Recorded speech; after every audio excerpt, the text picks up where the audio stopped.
झिंझिण्यांपासून त्वरित आराम मिळवा सेन्सोडाइन रॅपिड रिलीफ बरोबर।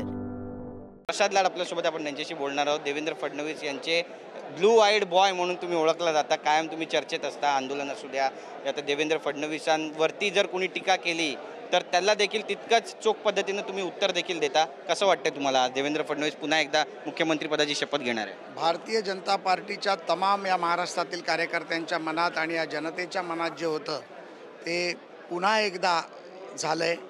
अतिशय आनंदाचा क्षण आहे, हे शब्दामध्ये सांगता येणार नाही। या महाराष्ट्राच्या विकासासाठी कष्टकरी शेतकरी, कामगार, महिला, तरुण तरुणी, युवती, इन्फ्रास्ट्रक्चर डेव्हलपमेंट, सिंचन या सर्व विषयाला घेऊन आता महाराष्ट्र अग्रेसर बनेल आणि देशात एक नंबरचं राज्य बनवण्यासाठी मला पूर्णपणे खात्री आहे की देवेंद्रजींच्या नेतृत्वात या पुढच्या 1 वर्षात हा महाराष्ट्र 1 नंबर राज्य बनलेला असेल। आणि अतिशय आनंदाच्या क्षणामध्ये या तमाम कार्यकर्त्यांनी, राज्यातल्या परराज्यातून आलेल्या कार्यकर्त्यांनी, परिवारातल्या सर्व छोट्या घटकांनी, सर्वांनी जी मदत केली, माननीय पंतप्रधानांचे आशीर्वाद होते, माननीय JP नड्डाजी असतील, अमितभाई शाह असतील, यांचं मार्गदर्शन होतं। त्यामध्ये आलेले आमचे निरीक्षक भूपेंद्र यादवजी, अश्विनी वैष्णवजी, आमचे सन्माननीय दानवे साहेब, निवडणूक समितीचे प्रमुख, त्यांचं मार्गदर्शन आणि इतका त्यांचा अनुभव, ह्या सर्वांच्या वतीने या राज्यातला हा जो यश आहे, हा न भूतो न भविष्यतो असा यश या राज्यात भारतीय जनता पार्टीला, राष्ट्रवादीला आणि शिवसेनेला मिळाला आहे। आणि हा मॅन्डेट आहे। आज गटनेतेपदी एकमेकांनी जेव्हा निवड झाली, आनंद अश्रू होते डोळ्यामध्ये, अतिशय आनंद होता। आणि तो दिवस आठवला ज्या दिवशी उद्धव ठाकरेंनी पाठीमध्ये खंजीर खोपसून गद्दारी केली होती आणि देवेंद्रजी पुन्हा येणार म्हणाले होते, ते येऊ शकले नव्हते, ते आता पुन्हा आलेले आहेत, याचा आनंद आहे।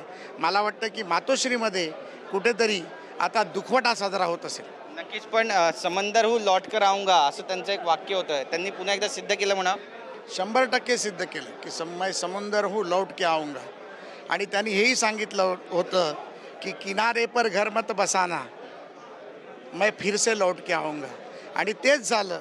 भारतीय जनता पार्टी आणि महायुती एवढ्या मोठ्या प्रमाणात करोडोच्या संख्येने लोकांनी समुद्रासारखं मतदान केलं की महाविकास आघाडी कधी वाहून गेली, म्हणून ते सांगत होते की समुंदर हूँ लौट के आऊँगा, किनारे पर घर मत बसाना, तो डूब जाओ मेरा पाणी। तर ते डुबून गेलेले आहेत। त्याच्यामुळे मला वाटतं की जनतेने त्यांना त्यांचं स्वप्न पूर्ण करायला दिलं। तुमचे जे विरोधक आहे, रोज उठून तुमच्यावर टिप्पणी करतात, त्यांना काय सल्ला द्याल?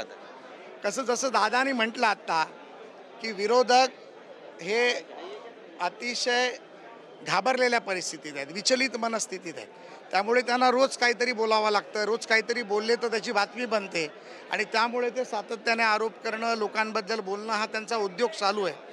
मला वाटतं याकडे फार गांभीर्याने न घेतलेलं बरं। विकासाचं राजकारण, समाजाचं राजकारण, जनतेचं हित, राज्याचं हित याचा विचार आपण केला पाहिजे। एक शेवटचा प्रश्न आहे, तुमच्यावरही महत्त्वाची जबाबदारी दिली जाणार आहे असं म्हणतायत आणि चांगली जबाबदारी असणार आहे, त्यासाठी तयार? माझ्याकडे अतिशय महत्त्वाची जिम्मेदारी आहे, जी म्हणजे महायुतीच्या समन्वयाची। समन्वय आहे, तो महायुतीचा समन्वय मी खूप चांगल्या पद्धतीत दानवे साहेबांच्या मदतीने, आशीर्वादाने, देवेंद्रजींच्या आशीर्वादाने साधतोय आणि तो पुढे साधत राहील। आमच्याशी बातचीत केल्याबद्दल तर पाहतो आपण या ठिकाणी आपली भावना व्यक्त केलेली आहे। आणि आता अवघ्या काही वेळानंतर देवेंद्र फडणवीस हे विधिमंडळातील छत्रपती शिवाजी महाराज यांच्या पुतळ्याला वंदन करणार आहेत। कॅमेरा पर्सन योगेश गुरवचा, गिरीश गायकवाड, TV9 मराठी, मुंबई। झिंझिण्यांपासून त्वरित आराम मिळवा सेन्सोडाइन रॅपिड रिलीफ बरोबर।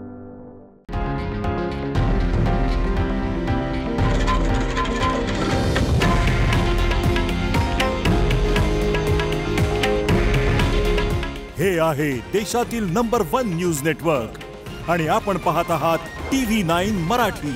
काळजी तुमची, हित महाराष्ट्राचं।